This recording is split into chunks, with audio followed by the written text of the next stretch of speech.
अस्सलाम वालेकुम नाज़रीन। जीअं त अॼु वाइस साहब नौराजन जे पेज ते असां मगी बिरादरी जे मुदिर शख़्सियत अला वारा मगी साहब जन वटि आया आहियूं।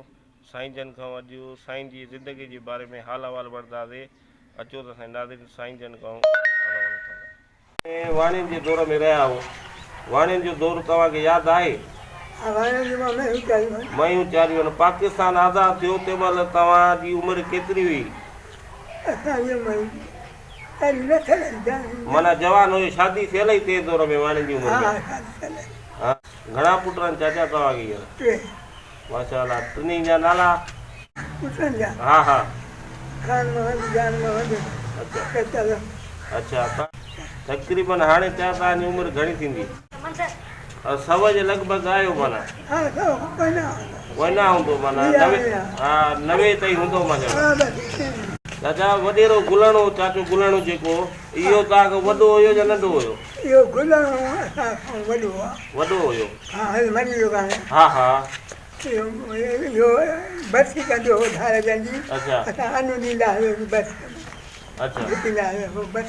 चाचे गुलाणे जो जेको वाल साहब हुयो सिजावल, तव्हांखे यादगिरी हूंदो? ॾिठो कोन। बाक़ी उन जो ॿुधंदा त एतिरो था पोइ त ॻोठ में केरु मथे उगाड़ो कोन घुमंदो हुयो। ॿुधंदा त ॻोठ में मिसाल जी ॻाल्हि अगरि कंहिं घेटी सां ईंदो हुयो त को बि छोकिरो मथे उगाड़ो न घुमंदो। जीअं मुंशी अली बख्श खान जे लाइ ॿुधंदा त बाबा उहो बि घोड़ी ते ईंदो, कंहिंखे बि मथे उगाड़ो ॾिसंदो त विढ़ंदो हुयो। बाक़ी ईअं ई वरी ॿुधो त चाचे गुलण जंहिंजो वाल साहब हुयो उहो बि ईअं ई हो त माना जेको मथे उगाड़ो। अच्छा। हिते राग हुयो?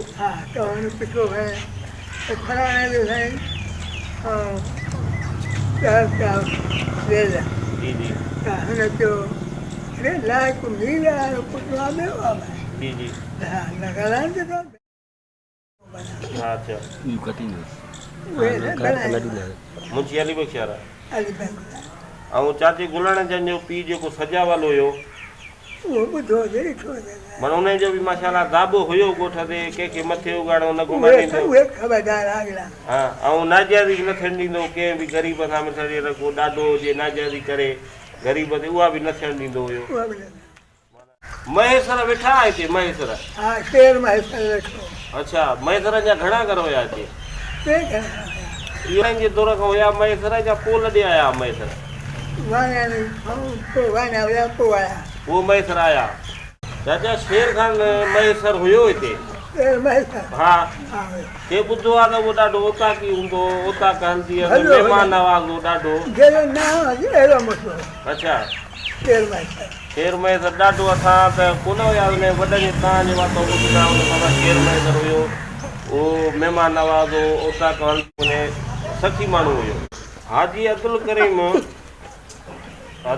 करीम थापे ॻोठ वारो मरी वियो। इन जो बि वॾो नालो ॿुधंदा आहियूं। हाजी अब्दुल करीम माना नाले वारी शख़्सियत हुई। तव्हां छा थियो? तव्हांखे यादि आहे हुन लाइ उथ में हुई हाजी अब्दुल करीम स्वामी जे लाइ? माण्हू कीअं हुयो? हा। तारीफ़ ॿुधी आहे असां बि तव्हां वॾनि जे वातो में, असां त पाण कोन ॾिठोसीं। माना इहो इलाइक़े जे हिसाब सां चङो मुड़ुसु हुयो हाजी अब्दुल करीम? अच्छा। साईं तव्हांजे बारे में हिकिड़ी ॿी ॻाल्हि ॿुधी आहे त तव्हां जवानी में राग रंग बि कंदा हुयो? राग महफ़िल कंदा हुयो, ॻाईंदा हुयो? ऐं हुन जवानी में माना शौक़ी आहे? थोरो बि का शइ यादि हुजे? ईअं को ज़हन ते को हिकु अधु लफ़्ज़ बि तव्हां ॿुधाए सघो जेको असांजे?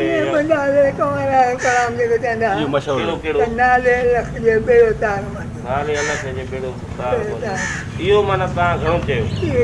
जीअं त नाज़रीन अॼु वाइस ऑफ नौराजन जे पेज तां असां चाचे जन जो इंटरव्यू कयोसीं। चाचे जन जी वॾी महिरबानी जंहिं असांखे पंहिंजो टाइम ॾिनो। साईं जन जी जेका हिन वक़्तु एज आहे उहा तमामु घणी आहे ऐं सिहत बि साईं जन जी नाज़ुक आहे। असां वटि हींअर मौजूदु आहिनि फ़क़ीर नईम मोहम्मद मगी साहिब जन। असां उन्हनि खे गुज़ारिश कंदासीं त साईं जन खे चाचे जन खे अजर जो तोहफ़ो पेश कनि।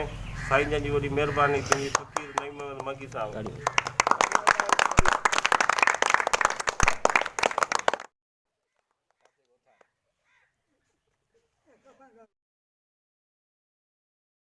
फ़कीर नईम मंकी साहब जंहिंजी महिरबानी जंहिं चाचे खे अजर खे तोहफ़ो पेश कयो साईं जन जी वॾी महिरबानी। चाचा तव्हांजी बि वॾी महिरबानी, तव्हां असांखे टाइम ॾिनो, तव्हांजी वॾी महिरबानी। Thank U.